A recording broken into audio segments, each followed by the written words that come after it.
Hey gang, John Backrelli here with your Lake St. Clair Fishing Report, brought to you by Sportsmen's Direct. It is Friday, May 10th. A little later than we normally do things, but this week was just kind of crazy for everybody. Water temperature at Belle Isle is 56, so it's up like a degree from last week, which is just, nothing, just kind of a slow rise. In and around the mile roads, it's like 61, 62. I've heard of even 63 in some places. Probably not going to warm up much until we get some 70s in later next week. But so just consider it just kind of stable water temps right now. Talk a little bit about the smallie fishing right off the word go here. It was kind of tough for you guys this week. I know a lot of guys struggled. We had kind of crazy wild weather all week. Had a lot of different wind directions and wind velocities and storms. And we've got pre-spawn fish. We've got actively spawning fish, and quite a few post-spawn fish, apparently, it sounds like, from a lot of the guys too. But I think we're a ways away from the spawn being done, and I think there should be some really good active fish on beds going through next week and probably the week after that. But it probably will start to wane a little bit after next week once we get this next warm-up going and get more fish in the post-spawn condition. But still, lots of good fishing ahead of us out there as long as Mother Nature behaves itself. Walleyes, Detroit River still on fire right now, okay? St. Clair River on fire. Both fisheries right now basically kind of doing the same thing. Guys in the morning are jigging, and then as that bite slows down, switching over to crawler harnesses. And then I was talking to one of the charter captains today, and he was saying that actually then later in that morning or later in the day, the jig bite picks back up in the Detroit River. So I don't know about the St. Clair River to that effect, but anyways, that's what's been going on down in the Detroit River. There's been quite a bit more white bass activity down in the lower part of the river, but I'm still not really hearing anything up on the upper yet, but that's going to change here pretty quick, probably going into next week.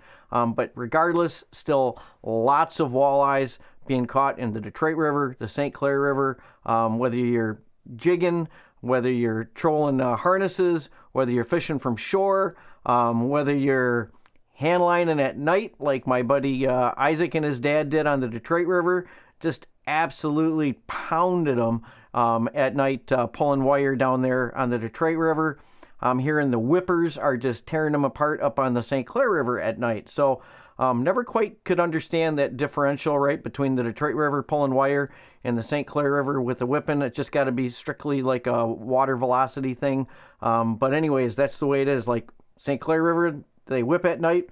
Detroit River, they pull wire at night. And either way, they catch tons of fish. So very effective methods for down there. And then you've got the shore anglers and, all different places up along the St. Clair River and down in the Detroit River, they're catching fish as well. Now, the big change, and I talked about it last week, is the lake bite. And out in front of Gino's, or actually all the way from the Metro Park Point, all the way down along the shoreline and down past the 400 Club, there is a ton of walleye out there right now. My buddy Mike Martin from Mike Martin Outdoors was out there, and they basically were done without even doing like a full pass. They were pulling flickers anywhere from 7 to 11 feet of water and running like 2.5 miles an hour, running the baits pretty short behind the boards, and they never even had to get their hands dirty and put crawlers in. So the key out there right now, guys, is finding the right color water, okay? So you got to find the right color water. If you're in gin clear water, you're probably not going to be catching fish.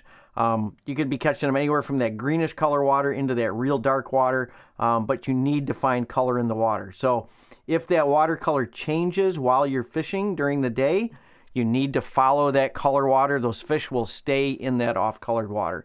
That's where they feel most comfortable, and that's where they're going to feed at. It's exact opposite of you guys chasing smallmouth. You guys are looking for that clean water. Yeah, you'll catch a few walleyes in that clean water, but the bulk of the fish are going to be in that dirtier water. It's just where they feel comfortable. So that is definitely on out there. If you snooze, you're going to lose, because once it does clean up out there, those fish are going to start moving deep. Right now, with all these different fronts and different wind directions and the rain that we've got, back and forth here over the last week or so, And it looks like next week that's going to happen too.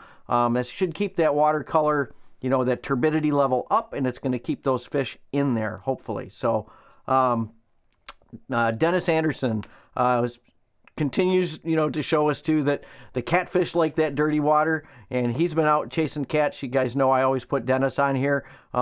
He's into muskies, and he fishes a lot for catfish too. And he was out there catching cats. So that catfish bite is also going to keep going, especially on that spillway, every time we get a rain. And I drive over the spillway on my way into the store every day.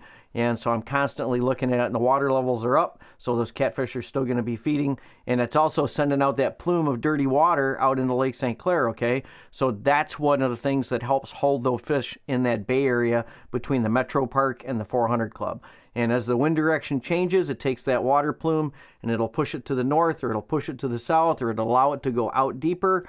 But either way, that water plume, that dirty water out there, is one of the things that helps keep those fish in that area. And as long as it's pumping that dirty water out, just like the Thames over on the Canadian side, those fish will stay in there. It gives them cover, and it also gives them food. One of the other big things going on out here on the lake right now is that perch bite that's off of the Bassett Channel. It's out in like 21 feet of water. It's over in on the Canadian side. Lots of our customers have been going over there, and it's just an absolute pound town out there on giant perch and walleyes. My buddy Dino, who's also our UPS driver, who's on the mend right now. He's actually out. I think he messed his knee up. So shout out to Dino out there.